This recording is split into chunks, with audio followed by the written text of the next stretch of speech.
I see you as a very calm. They say you are retired, but you are not tired. Very calm disposition and interactive. You really rub minds, and I see a well of experience we have to draw from as security agencies. But as we rub minds with you, we must go home with something tangible that will help us in the day-to-day runnings of our departments. Thank you very much for having us here. We wish you a successful tenure in Rivers State.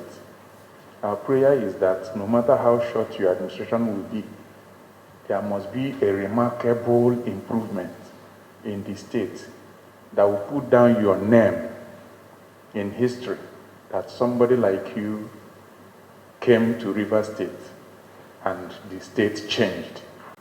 I want to acknowledge your contribution so far in what you have been doing. But like you know, the challenges that we face, not only in this state, stare us all in the face in every part of Nigeria.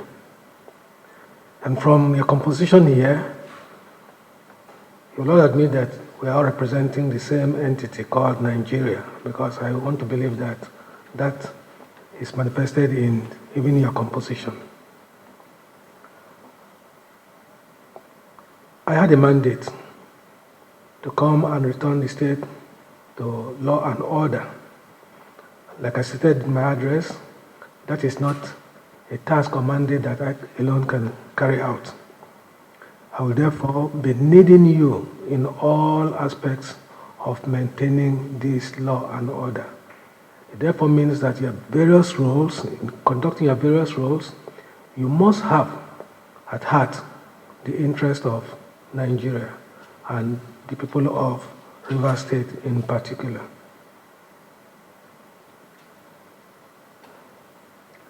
There is no nation, and there is no community for that matter, that will see development if there is no peace and stability. And nobody will want to go and invest his resources or efforts in a place where there is no peace. And so, the nexus between development and security is what we must keep in mind in all that we do. I am here to assure you that the state will support you in ensuring that we deliver on the mandate. But here, I want to believe that if we all bring the level of insecurity to its barest minimum, we will then have resources to develop other areas of even our services and the state.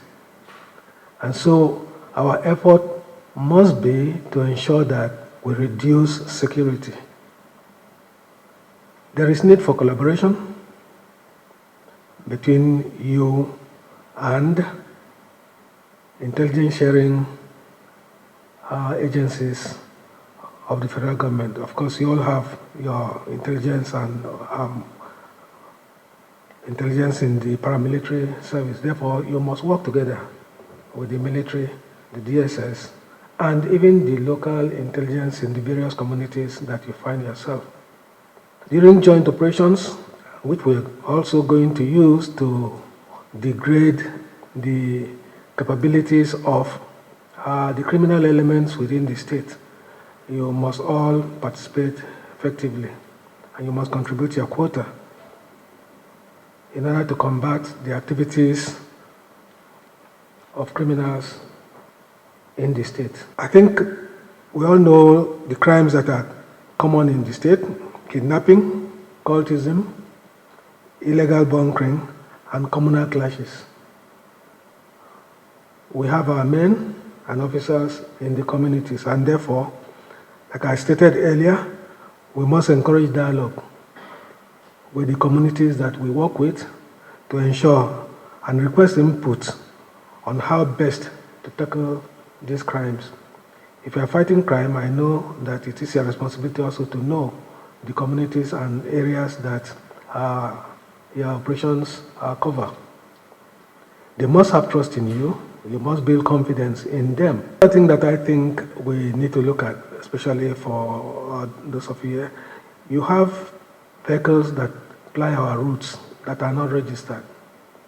You have vehicles that have their plate numbers covered. I do not think there is any law that permits individuals to drive on roads. Apart from the criminal intent, of course, they pose other dangers to road users. So most of the choke points that are created, of course, are also created by individuals who have vehicles that are not roadworthy. So the appropriate agencies you have to work together with them to ensure that we reduce the number of vehicles that pose danger. We've had tankers that have overturned, perhaps due to the state of those vehicles, and sometimes due to the actions and inactions of other road users. So we must curb all of this to minimize the number of casualties and deaths that we have on our roads.